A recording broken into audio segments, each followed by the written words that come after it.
Opäť si dovolujem pozdraviť vás všetkých.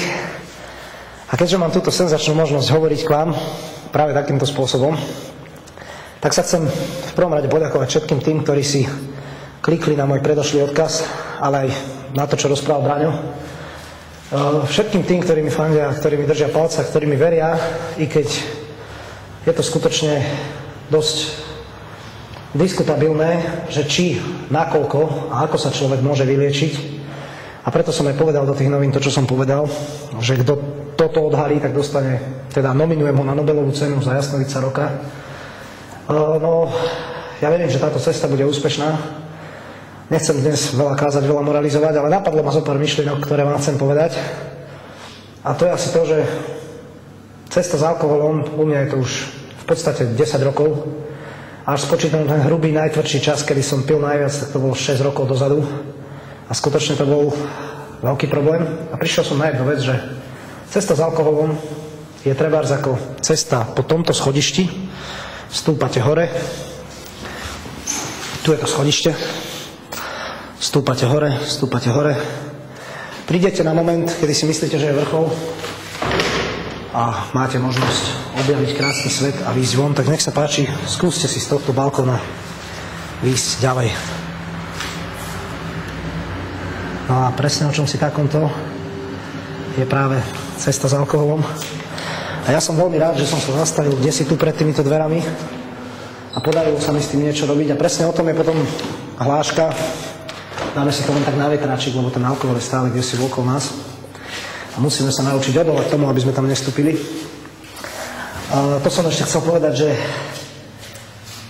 sú pár takých fráz, ktoré ma veľmi príjemne potešili a ktorú som aj uviedol takisto v nemenovanom denníku Nový čas.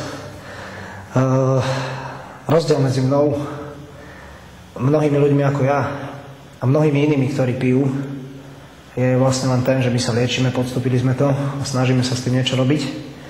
Takže všetci, ktorí si myslia, že majú možno problém alebo nevedia, či tie symptómy sú príznačné tomu, tak by sa mali možno na to informovať a vedieť, kde sú, v akom sú štádiu, čo robia. No a rozprávame tu o alkohole a o tom, ako to nerobiť, a ja držím v ruke cigaretu.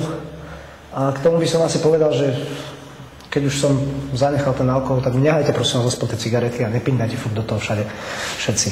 No a to bola teda hlavne to bol teda hlavne odkaz pre všetkých neprajníkov. A chcel by som povedať, že konštruktívnu kritiku beriem, veľmi rád sa nad ňou zamyslím, pretože tá jediná je možná preobraz z opačnej strany a preto, ako to môžem vidieť, nie vlastnými očami, ale očami niekoho iného a niekoho, komu sa zrovna nelúbi to, čo robím. Takže ďakujem aj za túto konštruktívnu kritiku a všetkým ostatným, ktorí v podstate len tak kydajú, pindajú, sedia doma, zalamujú rukami, ako je to všetko zlé.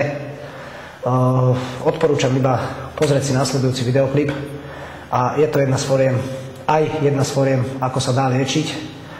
To znamená, že treba si nájsť veci, ktoré nás bavia, ktoré radi robíme. Ja práve takúto činnosť mám rád, že točíme, že sa bavíme, že spievame.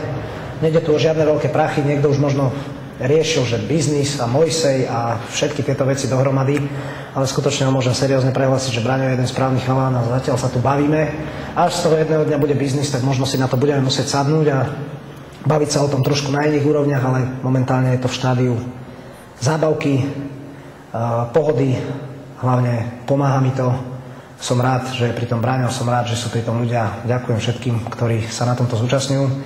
Vám prajem príjemný zvyšok dňa, príjemný zvyšok surfovania po internete a hľadaním kadejakých káuz a kauzičiek. Dobre sa bavte a poďte si pozrieť tento videoklip.